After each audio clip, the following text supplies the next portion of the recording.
घर में पड़े बेकार बर्तनों को फेंकने की गलती आप कभी भी मत करें। आज की वीडियो में आप लोगों के लिए बहुत ही छोटी छोटी सी है किचन हैक्स हैं, क्लीनिंग हैक्स हैं और आज की वीडियो में आपके लिए बहुत ही इंफॉर्मेटिव है।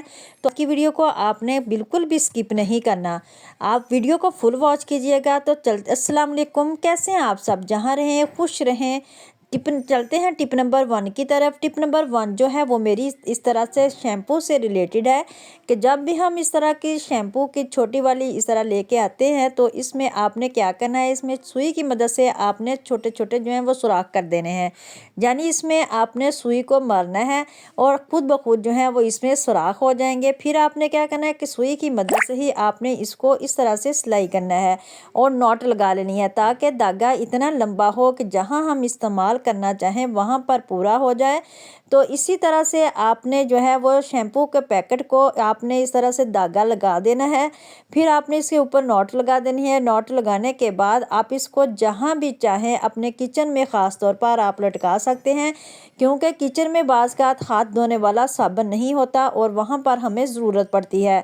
तो और साबुन से ज़्यादा चिकनाई जो है वो भी ख़त्म नहीं होती। तो आपने इस तरह से शैम्पू को इस तरह लटका देना है। आप इस तरह अपने नलके पे लटका देंगे तो आपके जब भी आपको हैंड वॉश करने हो तो आप अच्छी तरह से इसको कर सकते हैं। ये आपके लिए बहुत ही जो है इंफॉर्मेटिव वीडियो टिप्स हैं आपके लिए।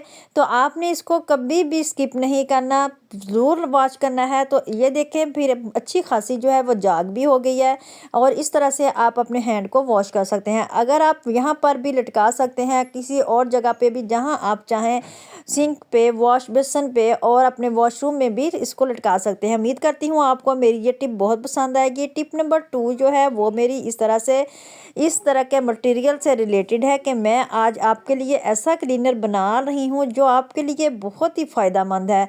आप पहले मैं इसमें डाल रही हूँ कोलगेट, वाइट वाली कोलगेट आपने डालनी है। फिर मैं इसमें डाल रही हूँ 1 चम्मच नमक और फिर मैं इसमें डालूँगी जो है मीठा सोडा।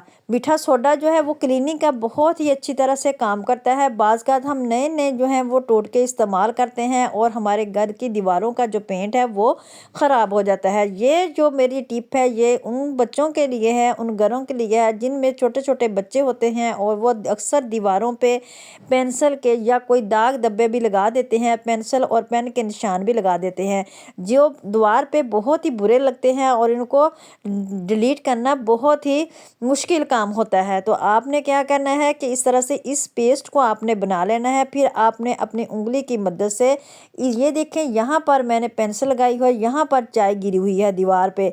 तो चाय के दाग भी जल्दी नहीं उतरते और पेंसिल के इस तरह से निशान जो है वो भी नहीं उतरते। आपने इस तरह का ये पेस्ट जो मैंने बनाया है उसको हल्के हाथों से इसके ऊपर रब करना है। जैसे आप हल्के हल्के इसको रब करते जाएंगे तो ये खुद ब खुद उतरना शुरू हो जाएगा। और आज मैं आपको दिखाऊंगी ये बिल्कुल हमारी दीवार जो है वो बिल्कुल साफ़ हो जाएगी। इससे चाय के निशान भी मैं आपको क्लीन करके दिखाऊंगी। दीवार पे जितने भी ज़्यादा ज़िद्दी किस्म के दाग हों आप इस पेस्ट से उतार सकते हैं। ये देखें बहुत ही ऊपर से जो है वो नीला नीला सा इसका कलर हो गया है, यानी ये उतर रहा है। फिर आपने क्या करना है, स्पंज ले लेना है और स्पंज की मदद से आपने इसको अच्छी तरह से जो है वो साफ़ कर लेना है। आपको लाइव दिखा रही हूँ कि बिल्कुल जो है पेंसिल का कलर ख़राब हो गया है, जो है वो मिट गया है और पेंट भी जो है हमारा बिल्कुल वैसे का वैसा ही है, पेंट भी नहीं उतरा और घर की दीवार जो है वो भी साफ़ हो गई है। अब जहाँ पर चाय के निशान हैं वहाँ से भी आपको करके दिखाती हूँ। आपने स्पंज ले लेना है और स्पंज के ऊपर आपने लगा के इस तरह से दीवार के ऊपर लगाना है। तो इस तरह से चाय के सारे दाग जो हैं वो उतर जाएंगे। तो मैं आपको जिस तरह से वीडियो में दिखा रही हूँ इसी तरह से आपने इसको करना है, हल्के हल्के आपने रब करना है। फिर आप अगर 2-3 मिनट इसको इस तरह से लगा के रब करेंगे तो आपकी दीवार जो है बिल्कुल क्लीन हो जाएगी। टिप नंबर 3 जो है वो इस तरह बेकार घर में पड़े बटनों से रिलेटेड है कि आपने बटन जो होते हैं बेकार आपके घर में पड़े होते हैं। ये बाज़ का हम कपड़ों से उतारते हैं और जो कपड़े पुराने हो जाते हैं उनसे भी उतार के रख लेते हैं। आप उनको कभी भी नहीं फेंकें, इनसे आपके लाखों रुपए की बचत होने वाली है। तो आपने इस तरह क्या करना है कि सुई की मदद से इस तरह से इसके बटन के 4 सुराख होते हैं, तो आपने 2 सुराख के से धागे को गुजार लेना है अच्छी तरह से। जिस तरह आप मुझे वीडियो में देख रहे हैं, आपने 2 जो सुराख हैं 2 सुराखों में गुजारना है और 2 में नहीं गुजारना। इस तरह से आप गुजारने के बाद मैं आपको दिखाऊंगी कि मैं क्या बना रही हूँ। इससे आपके घर की बहुत ज़्यादा मनी सेविंग होगी, टाइम सेविंग भी होगी और आपको बाज़ार जाने की ज़रूरत भी नहीं पड़ेगी। इस तरह की छोटी छोटी महंगी चीज़ें जो हैं वो बहुत महंगी हो गई हैं और इनको ख़रीदना बहुत मुश्किल हो गया है, क्योंकि अगर हम मैचिंग के साथ पहनते हैं तो हमारी मैचिंग जो है वो पूरी नहीं होती। तो आप अगर घर में ही इस तरह की मल्टी कलर जो है ब्रेसलेट बनाएंगे तो बहुत ही जो है वो अच्छी लगेगी, क्योंकि बटनों का भी आजकल बहुत ट्रेंड चल रहा है। तो आप इन बटनों को कभी भी ना फेंकें। इसके साथ ही अगर आप मेरे चैनल पर न्यू हैं, मेरे चैनल को लाइक, सब्सक्राइब और शेयर लाजमी कर दीजिए।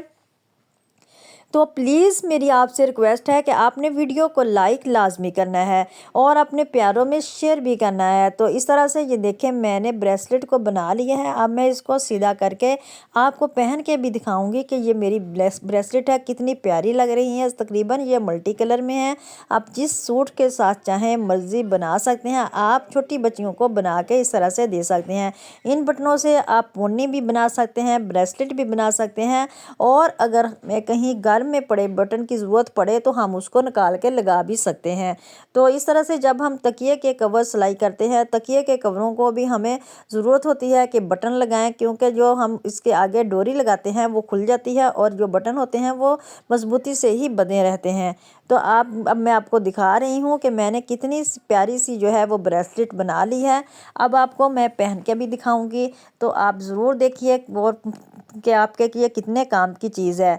तो उम्मीद करती हूँ आपको मेरी ये टिप भी बहुत पसंद आई होगी। अगर पसंद आए तो आपने मेरी वीडियो को लाजमी लाइक करना है और चैनल को सब्सक्राइब करना है।